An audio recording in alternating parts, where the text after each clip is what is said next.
I've always just been one of those people that's like, okay, like we'll figure this out. Like I know great people and we'll just do it and I'll figure, I've been around YouTube for so long. And so then I started and it was a nightmare, to be honest. Okay. Love this. Hello, and welcome to Podbiz, the money behind the mic, a podcast about the business of podcasting. I'm Norma Jean Belenke of NJB Media, a podcast audience development strategist. And I'm John Kiernan of Podhouse Productions, an all-in-one podcast consultation and editing platform. We're co-hosts on this journey into the world of podcasting as a monetization tool. Whether you're building branded content, scaling a podcast network, or you're just getting into the podcasting industry, Podbiz breaks down the strategies, tech, and mindset behind podcast success. We're bringing you insider tips, real talk with industry professionals, strategies that actually work, and talking all about the things that we've seen in the trenches. So if you're ready to go beyond the downloads and build real impact with your podcast, then hit subscribe and let's get down to Podbiz. Welcome to Podbiz. Today we're joined by Stella Young, producer and owner of Tiny Legends, and co-host of the new podcast, This is TV Now, with our former guest, Dane Cardiel of Good Tape. On this episode, Stella will be talking all about production, how she gets funding for projects, working with celebrity creators, and so much more in terms of creator monetization. Let's get down to Podbiz. Thank you so much for having me. We are so thrilled that you're here today. First off, let's get straight into it. Signature question. Where's the money in podcasting? Yeah, that's a really funny question to ask me because I am never thinking about money, which is a nightmare in podcasting. I think my real answer is just parasocial audience is the best, most dependable. You have the most control of it way to do it. If you have, to me, it's membership. Like if you have a big Patreon, you're making more money than the biggest podcasts from ads and things like that. Like I've seen those numbers. So I would say I'm a big believer in people helping people or people funding people. And I think the best way for creators is to do that through membership. So I would say that's where the money is and not depending on corporations or ad people. That's my other take. Yeah, we've definitely heard that before here on Podbiz. Absolutely. And, whether it's, owning your community in a direct way, right, of just having your own podcast and having sponsors come on who want to reach that audience, or whether it's owning your membership monetarily through a Patreon, a Substack, a Beehive, a membership model. Those are really, really important distinctions. And I feel like we're also in the age of the creator. I've heard it at London Podcast Show, at Radio Days Europe this year.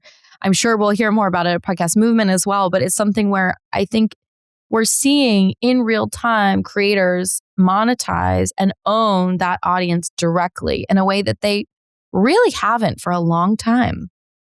No, I mean, I say this so much. I come from YouTube, which is, I don't know anyone else really in podcasting who has. And I love that about it. Like the entrepreneurial kind of mindset. Also, I worked at a company where he was the CEO, but it wasn't just like a name. Like he came in every day. He made sure the culture was there. It just helps. And then he had this base fandom. He hated gatekeepers. He hated the people who made things more difficult. And I took that on too. I think it's great. I think it's the best version, especially after being in the gatekeeping corporate part of podcasting, which was a nightmare for so many reasons. I think that's great for creators.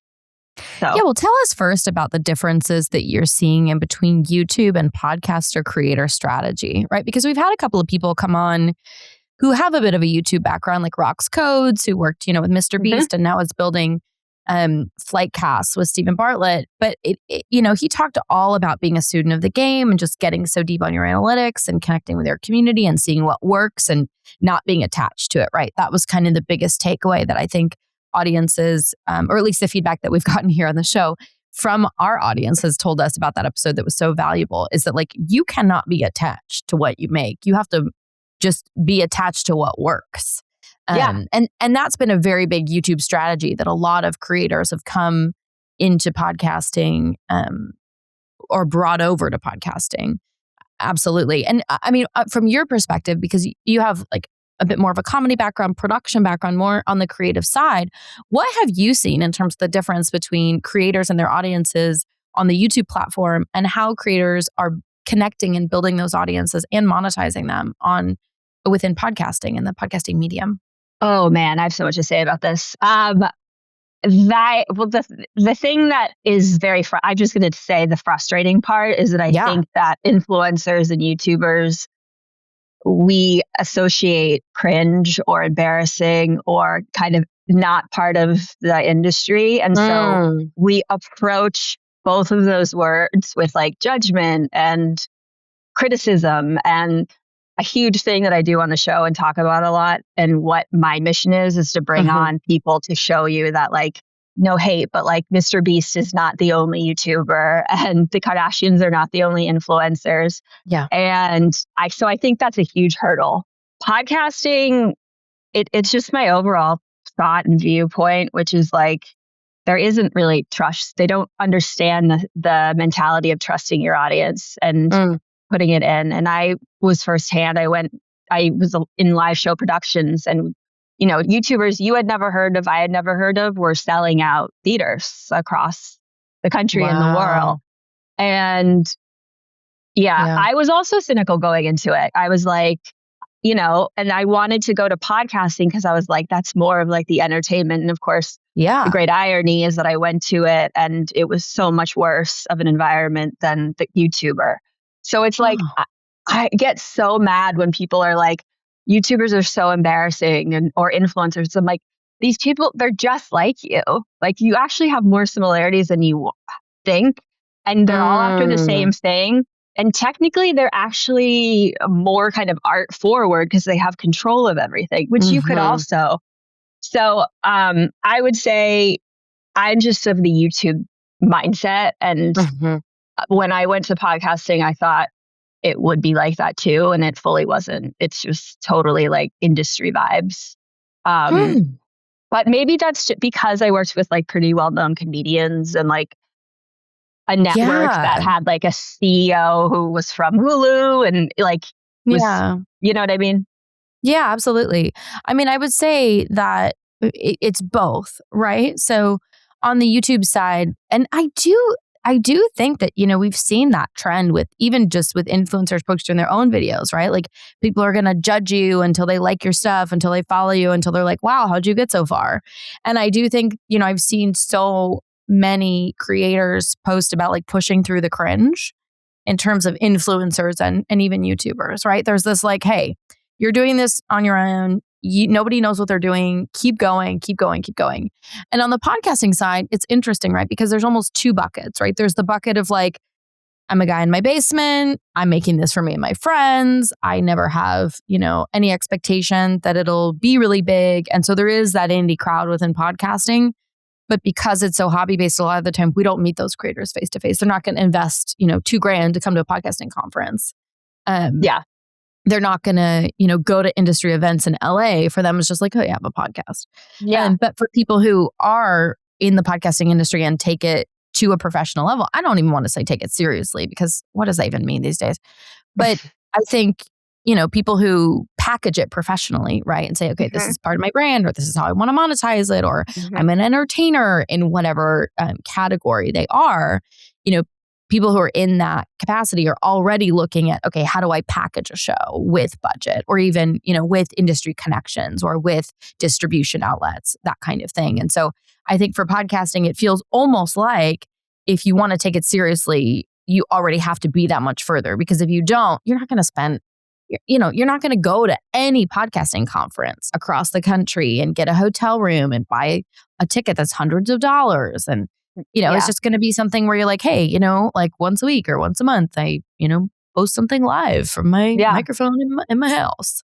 Yeah, I think there's this thing with entertainment specifically where it's like you have to, and I'm just very anti this to my detriment, but like there's a professionalism, there's like, you have to be a certain way in order to keep this job. You should be happy that you work in entertainment, which I always was against, because when I got like pretty high up, I was like, this is miserable. I don't want to do this. I'd rather work at a cafe. And so I that's kind of where I come from, where it's like, I'm also, when I would have like pretty well-known guests on the podcast, like they were all nervous because it was this big studio, right? So when they would come in, I had to be like, I would like ask them about like, or I would tell them like something silly, like I just swallowed my gum or something, to like disarm them and be like, this is a casual place, because that's where you get the best content, in my opinion, is not like this fear.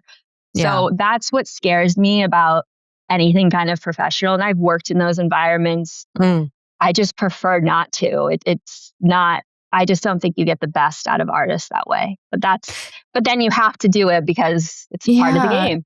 Well, I think it's also so interesting, right? There is a difference in production value, right? Of having something where 5 or 6 people are on site, where there's somebody looking at different camera angles, making sure you have correct sound. And, I do think that's intimidating for a lot of people, right? So that's number one. And number two, I mean, even Oprah has said this, the number one question everybody asks her after the mic turns off and the camera's off, they're like, was that okay? So every single person, she's like, presidents, heads of state, the biggest celebrities you'd ever think of, you know, people who are smaller or niche or authors or whatever, they're all like, hey, was that good? Everybody is insecure and they don't talk about it enough. Everybody is worried. Nobody knows what they're doing. Nobody knows what they're doing, which is the thesis. I mean, everybody knows what they're doing, right? Yeah. But at the same time, nobody is more or less human than anyone else, right? I think, you live in Los Angeles. I grew up in Los Angeles. It's something where it's like, I grew up tangentially around celebrities, and it's like, they're just people. And, I think that when you aren't exposed to certain levels of success, it is intimidating, right? When you aren't exposed to production, it is intimidating, right? And I think I've definitely heard actors and different people talk about how, when they come onto a set, if it's their first time, they're really anxious. But then, if it's their, 25th movie, it's old hat. And so I do think as podcasting grows up and we're seeing production scale up in this really beautiful way, people are going to, it's like getting our sea legs a little bit. Yeah, that's a really kind way to say it. I'm pretty cynical about the actor, celebrity people coming in because they're all press trained and used to like junkets, and it's a nightmare. And they're all just like, you don't get much out of them because they're so fearful. Yeah, and we'll talk about that in a second. But first, I want to talk about how you got into podcasting, because you have a pretty interesting journey. And I've heard you talk about, the celebrity podcast, which we will get into. But you started out, you've done quite a lot of different things, right? You have an events background. You worked with Real Good Touring.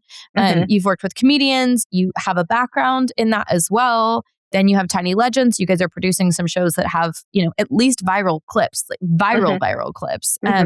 So tell us a little bit about what that journey's been like, because, as Dane Cardiel said, who is your co-host on This Is TV Now, we're all just growing old together. And I think everybody's career is evolving and growing as the industry is evolving and growing. So it's like, not only are we going from company to company or project to project, the whole industry is. And so it's a very interesting time. Podbiz is brought to you by Lean and Loaf, our video podcast partner. Because running a podcast is so much work outside of just recording a podcast. Lean and Loaf handles our entire post-production pipeline, getting everything platform ready. That way we're not chasing files or managing editing timelines every week. We really recommend Lean and Loaf. It's been phenomenal. We're a 2-man team. And so for us, it's been fantastic to have the additional support to focus on the content of the show and the incredible guests we've had on. And really get down to answering the question that you want to know the answer to. Where is the money in podcasting? Lean and Loaf is trusted by some of the biggest names in the podcasting industry. So we're in really good company with folks like iHeart, HBO, and Netflix. If you want to take a load off and take your podcast to the next level, head on over to leanandloaf.com. Well, I feel like an imposter, just will put that out there in the podcast scene, because there's not a lot of other people. Like, I've actually only done podcast production for a short, 3 years. Okay. Podcast production.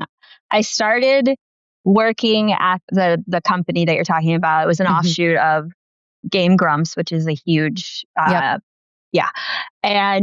I was like, so weirdly enough, I was like, the only content that I really, really love that I would love to work with is comedy podcasts. And I also think that's going to be the integration between traditional and digital media. weirdly, because especially comics are so honest and transparent and all these things. So I did the live show production of Tiger Belly with Bobby Lee and those folks. And I had such a blast. We had the most fun. And other than like me butting heads with the suits, which always happens, specifically the agents. And then I kind of continued doing it and they were really happy. And then Trash Tuesday, which Kalila was a co-host on, or is a co-host on Tiger Belly. And she wanted me to come in for production on Trash Tuesday because they needed production. And I don't know, I've always just been one of those people that's like, okay, like we'll figure this out. Like I know great people and we'll just do it. And I'll figure, I've been around YouTube for so long.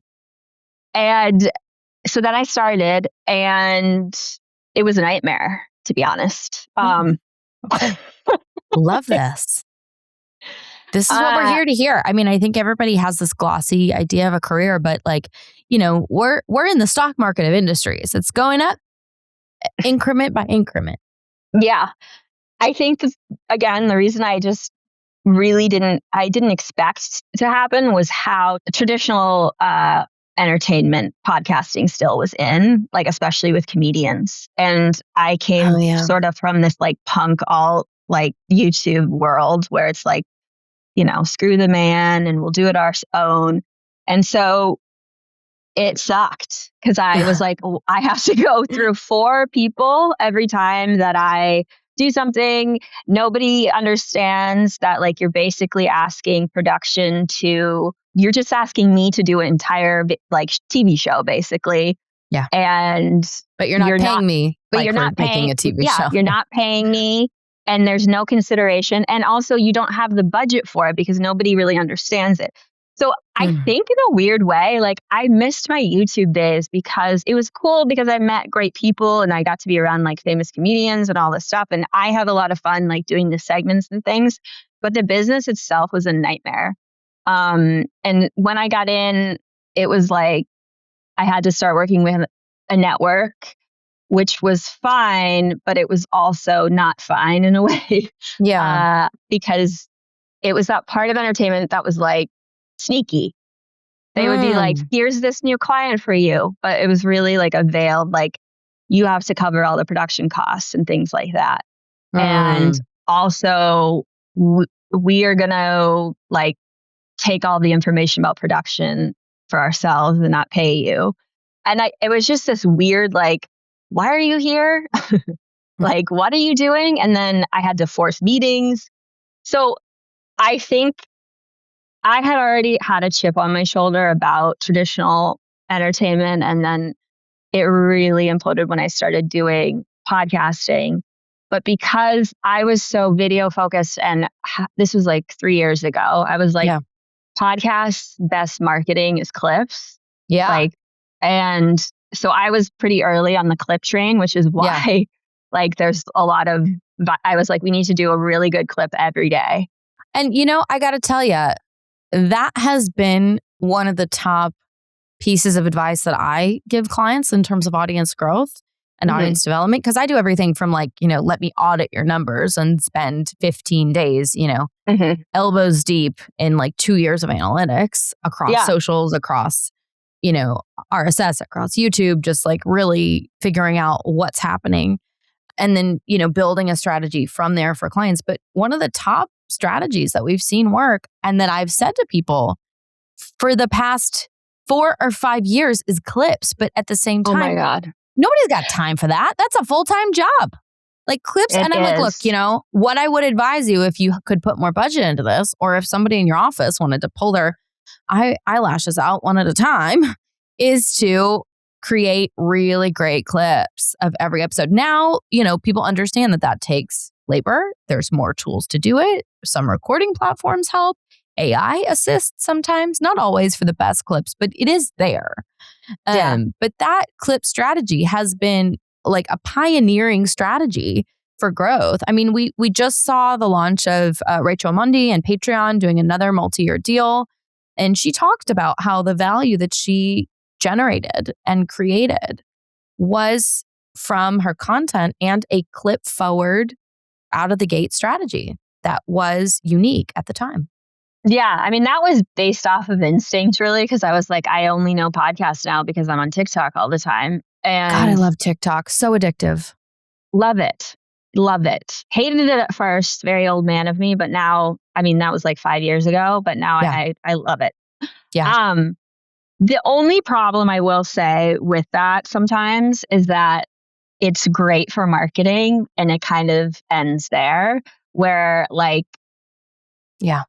I think like on a show that I worked on, we had a lot of viral clips. But when we talked to actual like networks or like people on the business side, they were really disappointed in the numbers. So it's almost like we appeared, it was like a Yeah. smoke and mirror thing where we appeared bigger than we are, which I don't Yeah. think is necessarily bad. But because there's so much focus on like the quantitative data, it was tough conversations. But Well, I think it's also more about your overall impact, right? For some of those creators, and if you're with a network and they're selling ads on the show, obviously they're not going to be thrilled. But I do think in terms of your overall impact for a podcast, if you're an indie podcast and you're selling sponsorship, that still has value. totally. Yeah. Yeah. No. I think this is more kind of, again, my cynicism about like the big man who's like, Yeah. doesn't get it. I think like the future is like basically podcasters becoming influencers and like Yeah. going directly to the brands and making it more authentic. Like Yeah. the ad reads are so cringe now. But so then I did that. And because again, the smoke and mirrors, I also was like pretty early on the collaboration. So like every single clip that did really well had my company's name on it. Again, great marketing. And then they were everywhere. And then people started noticing them. And then of course, everyone wanted to work with me, and the biggest problem of that, and I got an agent and everything, is that I was not I'm not a money person. And that's the biggest hurdle in podcasting is like, no one really knows. And so I struggled with that like 2.5 years ago. I was like, how do I maintain this company when nobody wants to pay for like high production value? Yeah. And yeah, so that was like, I had so many meetings, but nobody wanted to pay because What'd they you didn't really do? understand. What do you mean? Well, what'd you do? Did you end up doing less projects? Did you end up taking equity? No, I took less projects.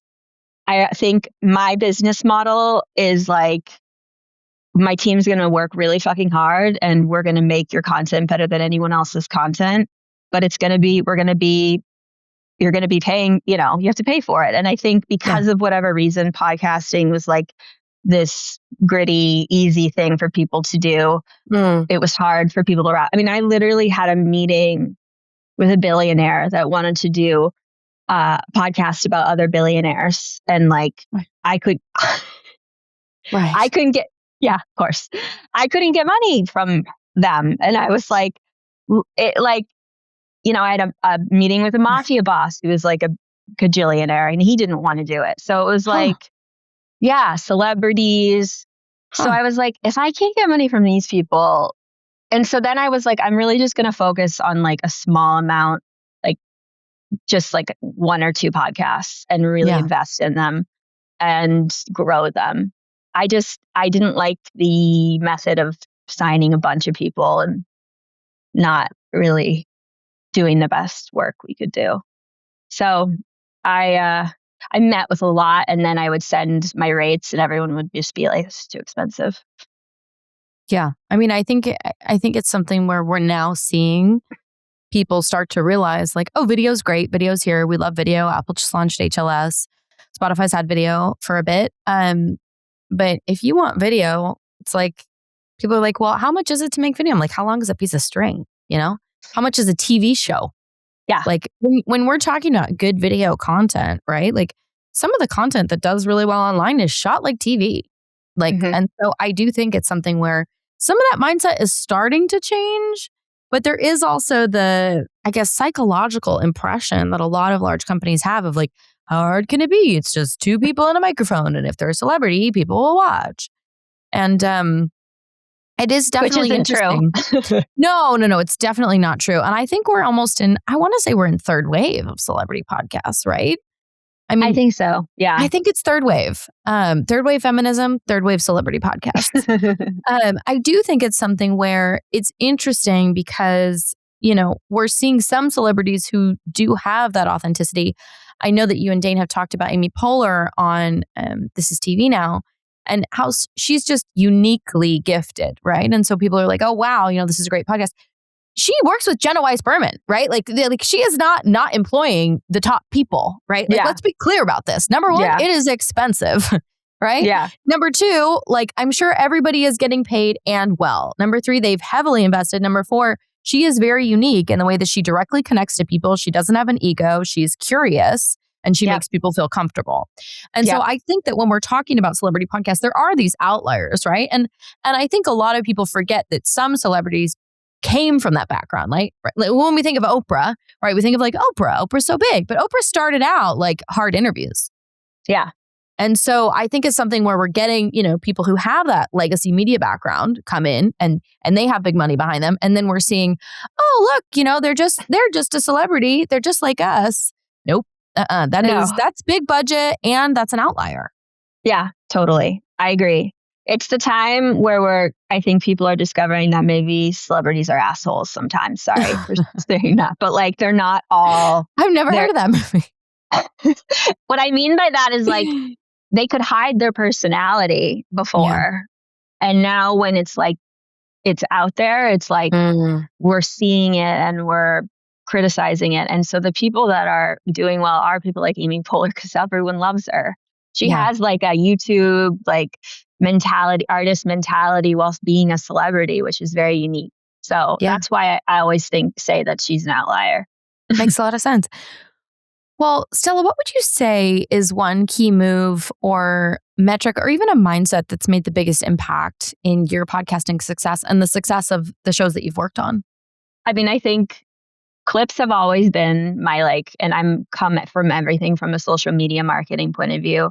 And I was like, this is the best way. So that was huge for me. I also emphasized video over audio, which is controversial in the podcasting scene. But I kind of was like, this is becoming TV. And I think that made a huge difference. I worked with a podcast that had much smaller numbers than other podcasts that I had worked with, like by a lot. Nobody really knew who they were, but they had a huge parasocial Patreon presence. And that's where there was like genuinely made more from this podcast than I did from, huge ones with ads. So I think to me, that was really interesting and taught me all of that because I was like, this is easier. And I think, your question was just like, what did I discover during? Yeah, like what's made the biggest impact? What's the key move or mindset that's really made the biggest difference? I mean, it sounds like clips and being video forward is really kind of what's given you that unique success and kind of the unique value proposition that you have had as a producer.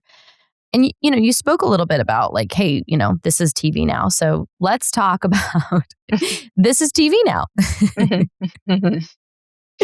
which is a new podcast you just launched with Dane Cardiel. And it's about the culture, right? It's about the culture of creators.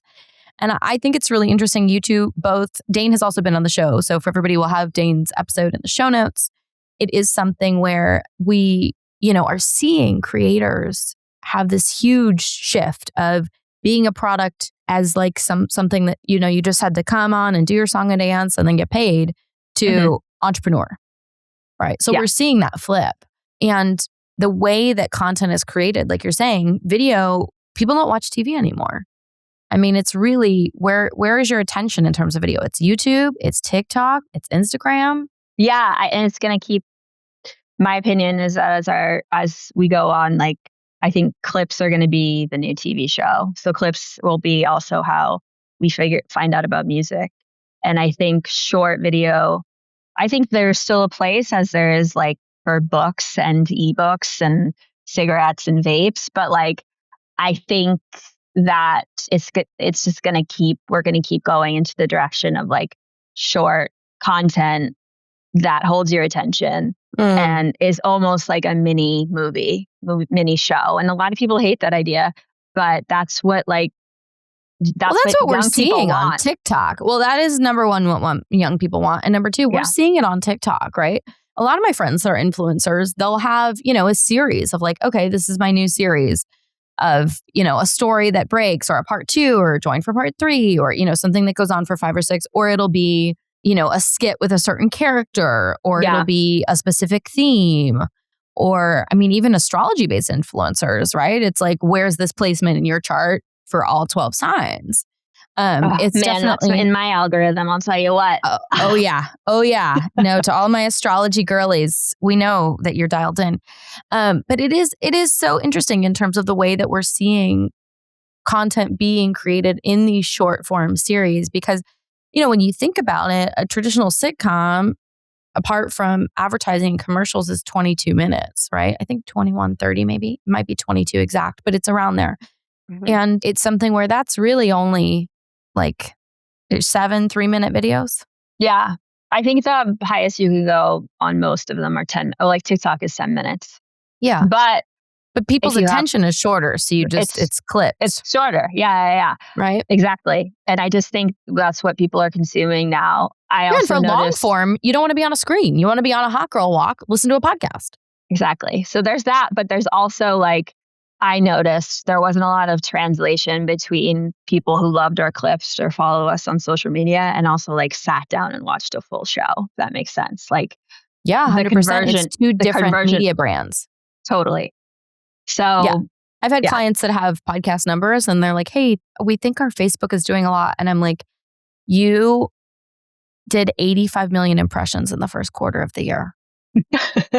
You have 2 separate media products. That's not a really good way to put it. Yeah, this is not a Facebook page for your podcast. This is a separate media product, and let's treat it as such.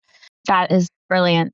Yeah, it's really, the world that we're in is rapidly changing, but figure out where the attention is and create the brands around that, right? And maybe they're related, maybe they're sister brands, maybe they feed into each other, but don't just say that they're the same thing when they're not.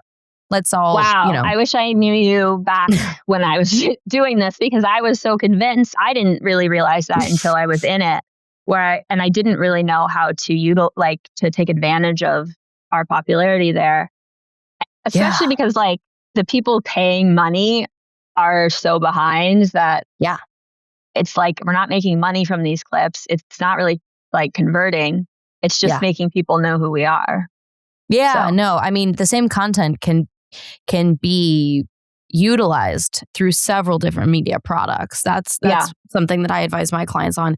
And I think it also makes a lot of sense when you're talking to people about monetization decisions around that, right? It's saying, okay, we have, these social channels, and the channels themselves are generating because of all the views we're getting. That's its own product, to be honest, especially because we're not always seeing audience crossover. You talked about this. This is a very common thing. Right. Some podcasts I know are reaching, 1 million views on clips normally, and their podcast is maybe struggling to get their first batch of sponsors. And it's something where at the same time, those two things are correlated, but they don't always have to be. Yeah. Yes. I love that. That's also why I'm saying this influencer thing, even though everybody hates that word, where I feel like the podcasters need to embrace the influencer life. It would well, I think if you're looking at an overall product and an income that will support you, absolutely. There are those outliers of podcasts that just, a lot of true crime and horror podcasts that are really niche and specific, or the Dungeons and Dragons guys. I did a show with them. Oh, so good. So good. You go into your basement, you roll the dice, you got a mic, people are in, that's great. But I do think for podcasts that are a little bit more lifestyle, it is definitely separated by brand. And I'm really excited about This Is TV Now. It's definitely something where you guys are talking to creators who've done big things. You're talking to people who have a creative background, who have also had to wear that entrepreneurial hat or sell work or go into pitch meetings. And you guys record in person. So well, it is TV. That's true. Yeah. No, I'm super excited about it. I kind of came into it with one mentality, which is like, I'm over it in a lot of ways because the setup of entertainment is not to take care of the producers and not to take care of the kind of below the line people. Yeah, of And course. producers were doing, like, I was doing 17,000 things and making less than anyone. And then my team also wasn't making any money. And I was just like, I don't want to do this. Like, I don't want to be part of this. And so a huge part of the reason why I started the podcast was to just like have people on too, to be like, this is real, a lot of work.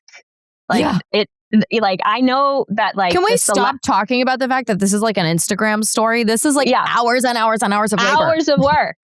Hours of work. And they're doing like so much. And the problem too is there's no unions or anything kind of like keeping track of paying people. So people take advantage.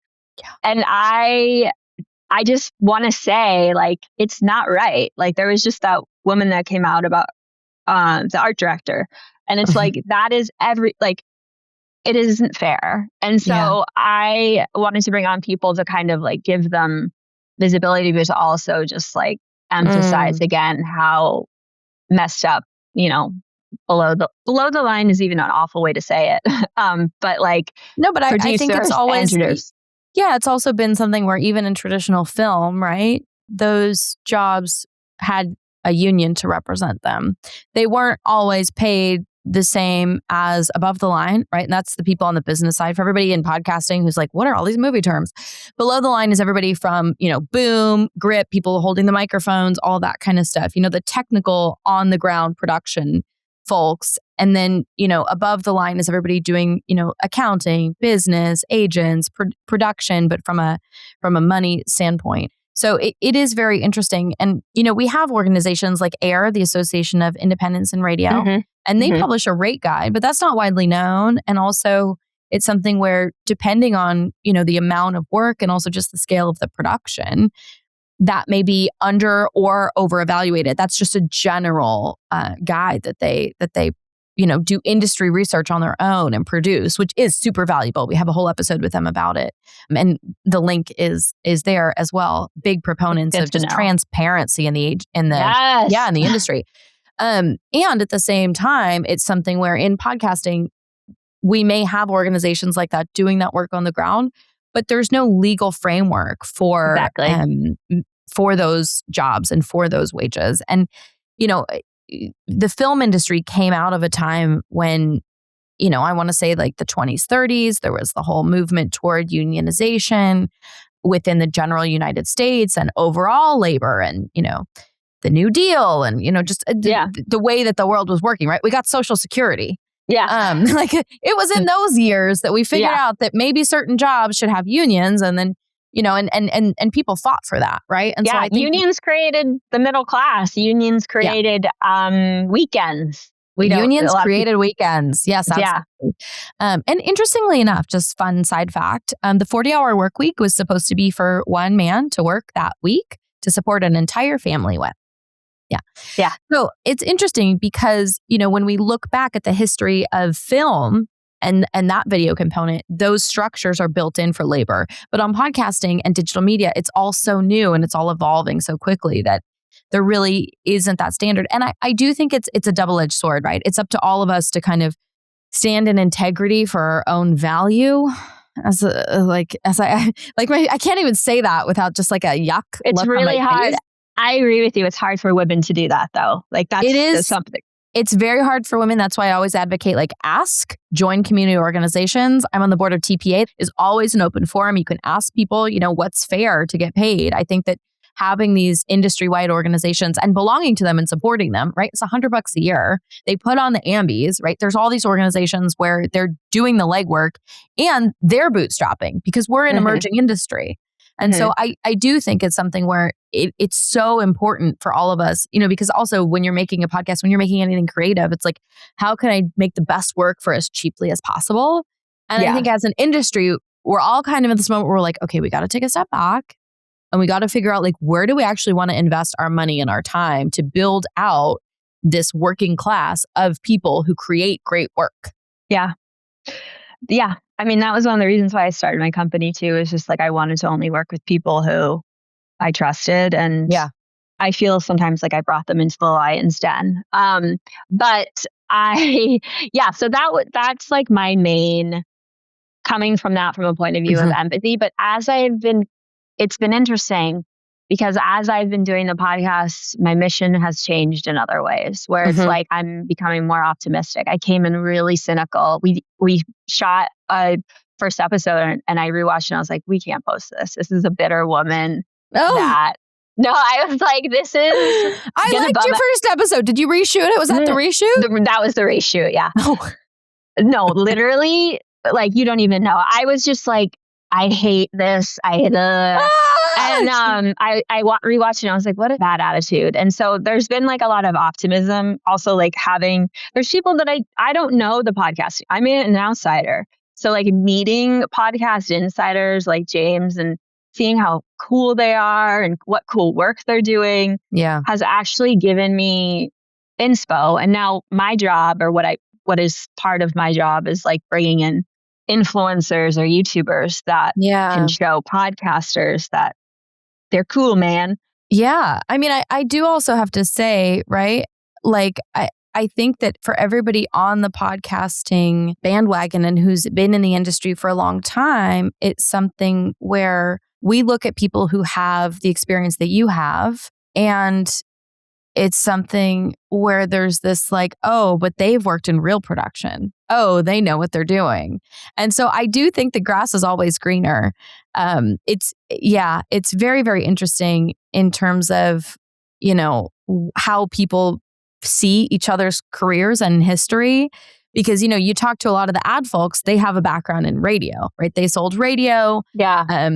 Right. Then they sold digital in between. Then they sold podcasting. Cool. Yeah. Great. Makes sense. Right. If you talk to anybody on the creative side, a lot of them did come from, you know, traditional film. We've had Colin Anderson on, who launched Office Ladies. Yeah. And it's crazy. And, you know, I think that for a lot of people in the podcasting industry who have more of an independent or siloed career of just like not, you know, working in production, hands-on with people all the time, it's something where when you meet somebody who has experience in New York or LA or London, you almost feel like a little bit of an outsider because you haven't had that crucible of coming up. Even if it's not specifically in podcasting, you haven't had that crucible of, you know, hey, we all work together on the show, or hey, I know what it's like to be on a real show kind of thing. Yeah. And I think that there is still that impression. It's also another version of that is where people are like, oh, I didn't get the NPR internship in 2008, right? It's like, yeah. I mean, I had, my dad worked in public radio. So like I grew up on public radio and NPR. So like I still feel like an imposter for so many reasons. And I feel like an asshole sometimes on that show because I'm like, why am I here? Why does anyone want to listen to me? But going back to the show too, I think another part of it is like, it is TV now, but do we want it to be TV now? And what I mean by that is like, you know, there was just this article about all these CEOs of networks making like millions and millions of dollars more in the last year while they laid off all of these workers. Yep. And there's, of course, like the part where there's no union and we don't take care of the workers. And that's always kind of been how it's been structured and set up. And that's the part of This Is TV Now that I adamantly object, where I'm like, I don't want this to be TV now in that way. Yeah. So. Yeah, absolutely. And I do think it's something where we get to define it if we choose to claim that authority. It's very interesting, right? Like looking back on things sometimes, you know, people don't always know the power they have in the moment of being in a new or emerging situation. And I think sometimes you're just so focused on doing the work that you don't always give yourself credit for like, hey, I was there, I was in the room, or hey, I contributed, I made this thing, or nobody knew it was going to happen. And, you know, I think your episode with James spoke to that as well. And the James we're talking about is James Kim, who had Moonface, which was featured in Apple's 20 Years of Podcasts. He also worked with Spotify. Like he's done a lot of really interesting things. Brilliant guy. Brilliant. Yeah. Super brilliant guy. And I also think it's something where, you know, even on his episode, like for a lot of people who haven't worked at, you know, one of the larger hosting and production companies who's done production like Spotify or, a Netflix or an Apple, it can be like, oh, this person worked at Spotify, but everybody's still just kind of like trying things. And like, hey, I want to make this great work, or hey, I have this great idea, or hey, I'm gonna lick my finger, I'm gonna throw this thing, and if it sticks to the wall, we'll do it. I think podcasting still has that. And the pivot to video, I don't even want to say pivot, I want to say like evolution. The evolution to video that we're in. I like that. Yeah. Because everybody's trying to like pivot to video. And I don't necessarily know if it's like a hard, like turning the steering wheel jerk, and more of just of like a beaming up spaceship, like, oh, you've reached the next level of the video game. Oh my God. That makes you so positive. I love that. I mean, I think it's also like I've been in so many different industries in my life, and I've had so many different kinds of careers and roles within those careers, that it's like, if we don't all get on board, we're going to be, that person with a Betamax trying to, everybody's on VHS, DVD, right? Like, and I do think it's something where like, we're already all watching video all the time. Let's just admit it to ourselves, right? Yeah. I'm doom scrolling. You're doom scrolling. Everybody watching this is doom scrolling. LinkedIn, Instagram, X, TikTok, we're already doom scrolling. So why don't we join the party and monetize through that? Yes. Again, wish you were in all the meetings with the executives that I had. But also coming from YouTube for 10 years and having to explain YouTube to just basically a bunch of white men in a room, because there's not a lot of female executives or producers in the space. I think I got to the point where I was like, I can't have another conversation like this again. Like, they also are behind the gate where they think YouTube is Mr. Beast, and they don't get it. And so for me, it's like, I'm very cynical in that way, where I'm like, they're never going to get it. Like, we just had 3 YouTube movies sell out across the country. And it's like, now are you going to take YouTube seriously and try to understand this thing?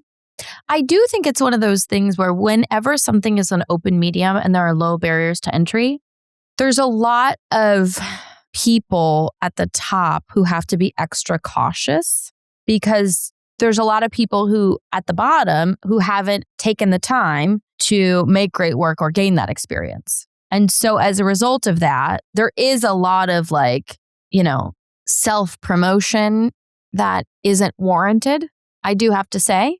And that happens with any open medium, with any open forum, right? I even remember like back in 2009, I worked at a film market in Los Angeles, a very big one. Like that's what it was. And, on the last day, it wasn't just people who came from like a film studio or a film distribution company. It was anybody could buy a ticket. And the amount of people that had just made indie films that wanted international distribution with, established distributor, just like, spraying a garden hose everywhere with their personal project was really high. And so I do absolutely encourage every creator to make the work they want to make. And also ask yourself who it's for. If it's for you, okay. If it's for people around you, ask them what they like, ask them what they don't like. Go off of audience behavior and feedback, like learn as you go. And a lot of YouTube creators who have really professionally monetized are, have adopted that Taylor Swift approach of, I'm going to be committed to the version of myself that gets there, that gets the award. Not the version of this art that I made that I'm so attached to, that's my own personal art and project. Because, there are so many past creative versions of myself even that I've just had to kill to get to where I need to go. Yeah. And I think that when you're in an open medium, it's very hard to explain to people who are making a creative thing because of it's their own personal passion, that they might have to kill a version of themselves or that project who made that to be successful commercially. Here's my, I was trying to like, here's what I'll say about that. Okay. I hear you. And I think that is there, but going back to the people being in charge, like I had a boss who didn't care about any of that and just did what he wanted to do. And he made more money. And then when the agents and the business side kind of discovered how they were more popular than everybody else, they wanted to come on the bandwagon, which is also, again, like where I am cynical. I think there's a mentality that needs to just shift a little bit from like the higher ups. So I agree with you, but I also think a lot of people are looking at it very narrow-mindedly. Yeah. No, I absolutely agree. I think it's both sides of the coin. I don't think it's one or the other, but I do see how both sides affect each other. Yeah. Well, Stella, what's something that people don't know about what you do? Oh gosh. Like just professionally? Yeah. We'll go with that. I do a lot of my own content. I don't know if people know that. I think something kind of, again, beautiful about this medium is that we are shining a light and putting the camera on not just the stars, but also the people behind the camera. Mm-hmm. Behind the mic. Behind the, yeah.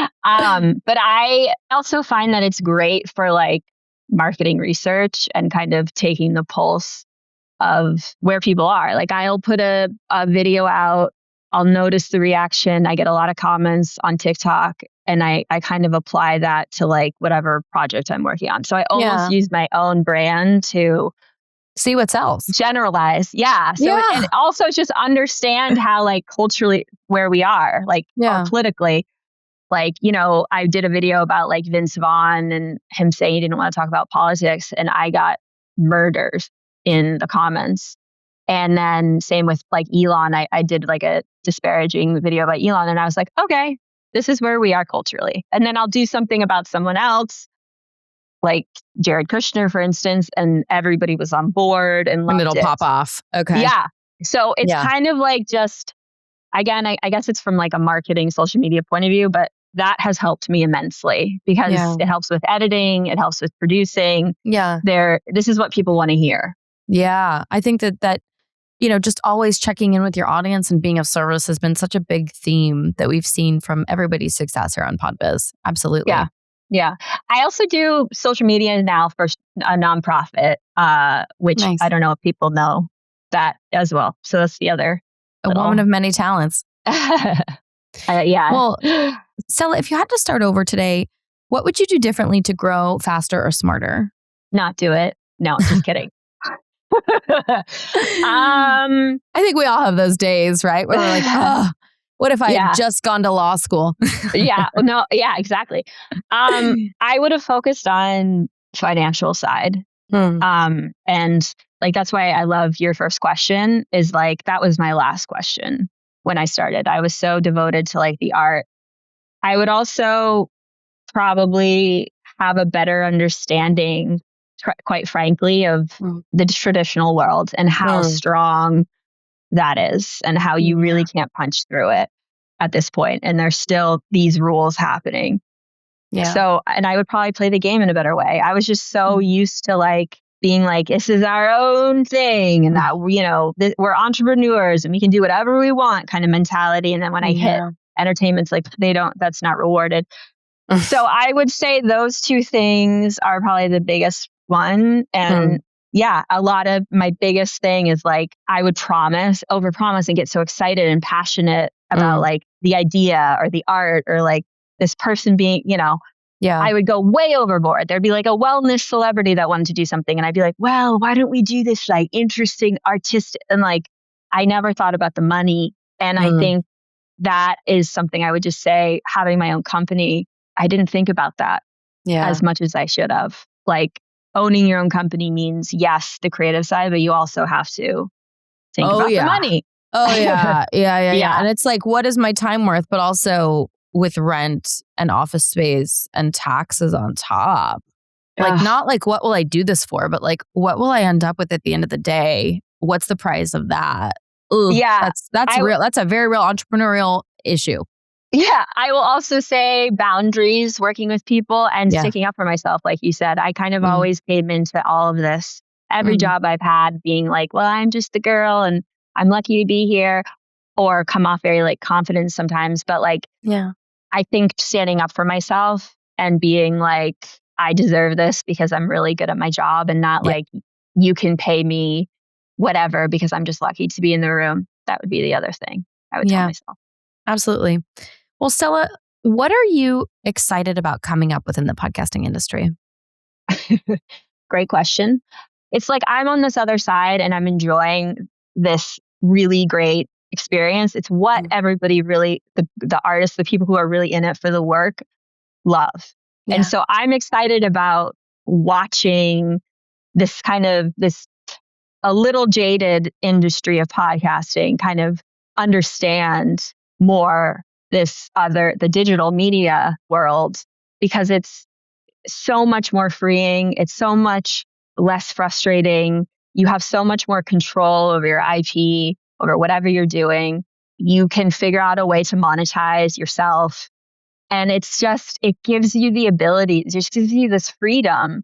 And I am excited to like show that part of it to podcasters, because it's going to like create so many good things is the thing I want to say to podcasters, where I'm like, embracing this mentality will make you create amazing stuff.